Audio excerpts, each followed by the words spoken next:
Bonjour à toutes et à tous et bienvenue à cette nouvelle vidéo sur la méthodologie de la dissertation. Aujourd'hui, nous allons essayer de comprendre en quoi la dissertation juridique se distingue de la pratique qu'on peut avoir de la dissertation dans d'autres disciplines, telles que vous avez pu les pratiquer par exemple au lycée ou par exemple dans une classe préparatoire ou dans une autre discipline à l'université même.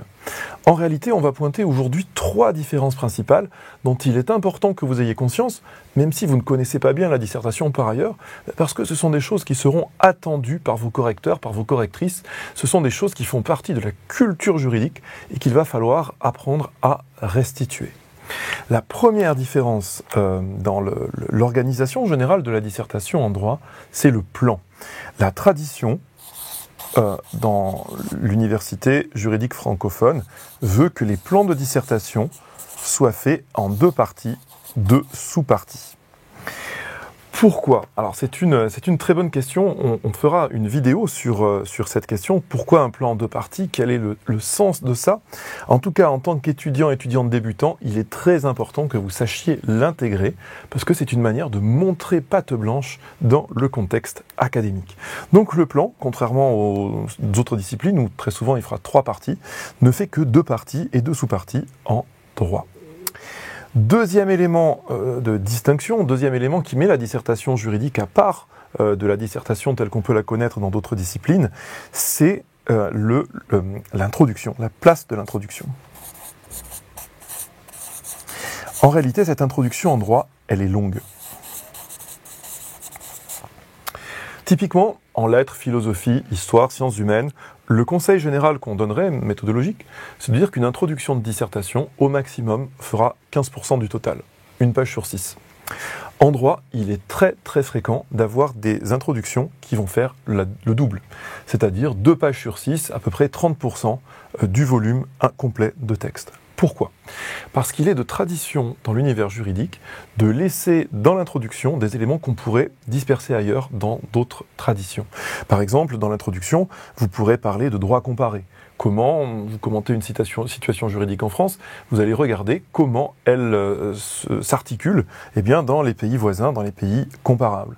Vous serez peut-être aussi amené dans une introduction juridique à parler d'histoire, voir comment vous avez dans le temps long une transformation, une inflexion ou pas de la question juridique qui vous intéresse. Bref, vous voyez, peut-être que vous solliciterez d'autres disciplines comme la sociologie ou l'ethnologie pour amener différents éléments. Vous voyez, l'introduction recueille beaucoup de matériaux en droit. On va faire une vidéo bien sûr spéciale sur l'introduction de dissertation, comment la faire, comment la réussir, mais gardez en tête que une longue introduction n'est pas rédhibitoire en droit, au contraire. Troisième élément qui va nous intéresser dans cette logique, dans cette approche juridique de la dissertation, c'est que votre disserte doit présenter une thèse.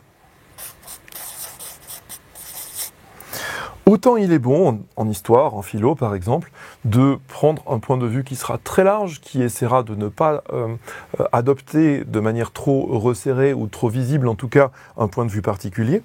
Autant en droit, on va attendre que votre dissertation manifeste de manière assez claire un point de vue affirmé sur la question. Alors affirmé, ça ne veut pas dire radical, qui exclut toutes les autres hypothèses, bien sûr. Ça veut dire que vous devez apporter une réponse qui soit assez clair à la question qui vous est posée. Et ça, en réalité, c'est une différence qu'il faut garder en tête. On verra là aussi, quand on parlera de la rédaction du corps de la dissertation, comment ça fonctionne en réalité. J'ajoute un dernier élément qui peut vous surprendre, si jamais vous êtes habitué à faire des dissertations dans d'autres disciplines, c'est qu'en droit, il est d'usage de ne pas faire de conclusion. Pas de conclusion dans les dissertations juridiques. Alors, c'est un usage qui est très largement partagé, qui relève d'une forme de tradition, on ne peut pas le dire autrement, une forme de rupture avec des habitudes rhétoriques anciennes, mais c'est comme ça. Typiquement en droit, vous ne prendrez de la hauteur que dans les 2 dernières phrases peut-être de la dernière partie, et vous ne ferez pas de conclusion séparée, comme dans d'autres disciplines. Vous voyez avec cet univers-là, un plan en 2 parties, une introduction qui sera particulièrement longue, en tout cas qui peut être plus longue, le fait que vous allez devoir défendre une thèse claire dans votre dissertation, et le fait, pour terminer, qu'on n'attend pas de conclusion, même que les conclusions en général ne sont pas souhaitées, eh bien vous avez cette spécificité qui va mettre à part les traditions de la faculté de droit, les traditions de l'université juridique, et qui va vous permettre, si vous les adoptez bien sûr, si vous les intégrez, ce que vous devez faire, ce qui va vous permettre eh bien, de devenir pleinement juriste en parlant une langue commune. Vous vous souvenez, quand on parlait ensemble de ce qu'était une université, je vous dis que l'université, c'est pas d'abord un lieu, c'est d'abord la réunion des enseignants et des étudiants. Et finalement, c'est cette culture commune qui se dégage de leur échange, eh bien, qui va créer une discipline, qui va créer un champ disciplinaire.